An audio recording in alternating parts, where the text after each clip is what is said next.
हरियाणा के मुख्यमंत्री मनोहर लाल शुक्रवार को दिल्ली पहुंचे। इस दौरान सीएम मनोहर लाल ने ओम प्रकाश धनखड़ की अगुवाई में खाप पंचायतों के प्रतिनिधिमंडल से मुलाकात की, जिसके बाद सीएम मनोहर लाल ने जानकारी देते हुए बताया कि 13 नवंबर को झज्जर के गांव कुलाना में पृथ्वीराज चौहान की प्रतिमा का अनावरण किया जाएगा। इस कार्यक्रम में रक्षा मंत्री राजनाथ सिंह मुख्य अतिथि के तौर पर शामिल होंगे। रिपोर्ट देखिए।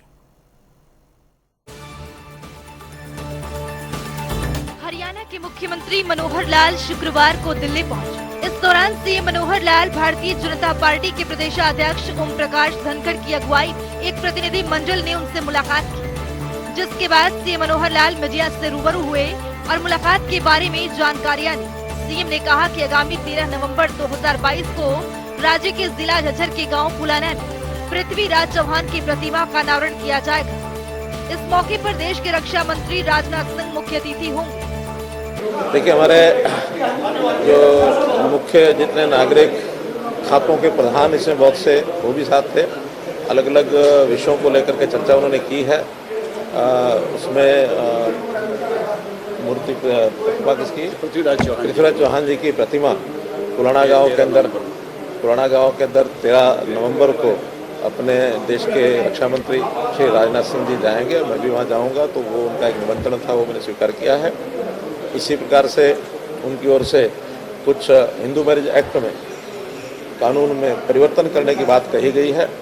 वो भी जहाँ कहीं बात करके उसको आगे बढ़ाना होगा, क्योंकि कानूनी प्रावधान का विषय है। तो कानूनी प्रावधान में कितना कैसे इस मांग को स्वीकार किया जाएगा, वो जितने विधिवेता हैं उनसे परामर्श करके हम करेंगे। और इसी प्रकार से एक विषय जो पीछे जाट आरक्षण आंदोलन हुआ था, उसमें कुछ केसेस वापस करने की बात हमने कही थी, तो उनकी ओर से विषय आया। कुछ केसेस वापस नहीं हुए हैं, उसका भी अध्ययन करेंगे कि जितने केसेस वापस होने लायक हैं, जो गंभीर केसेस नहीं हैं या सीबीआई के नहीं है अथवा रेलवे के नहीं है, जो सरकार के अधीन आते हैं, उनको भी हम ठीक उसका जो समाधान है वो निकलवाएंगे। वहीं मुख्यमंत्री मनोहर लाल ने खाप पंचायत के प्रतिनिधि मंडल से भी मुलाकात। इस प्रतिनिधि मंडल में विभिन्न खापों के प्रधान व प्रतिनिधि और सदस्य शामिल थे।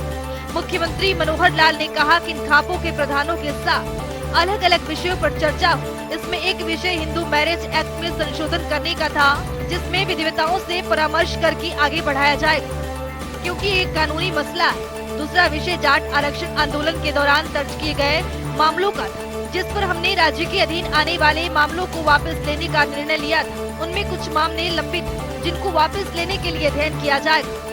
मुख्यमंत्री ने आदमपुर के चुनाव के बारे में बोलते हुए कहा कि अब सभी पार्टियों के उम्मीदवार मैदान में उतर चुके हैं और जिस प्रकार के समीकरण बने हैं, उससे मैं विश्वास के साथ कह सकता हूं कि भारतीय जनता पार्टी के उम्मीदवार भव्य बिश्नोई की जीत भी भव्य होगी। इसी तरह हिमाचल प्रदेश के आम चुनाव के संबंध में बोलते हुए मुख्यमंत्री मनोहर लाल ने कहा कि लोकतांत्रिक व्यवस्था में चुनाव का महत्व होता है और हम चुनाव का स्वागत करते हैं।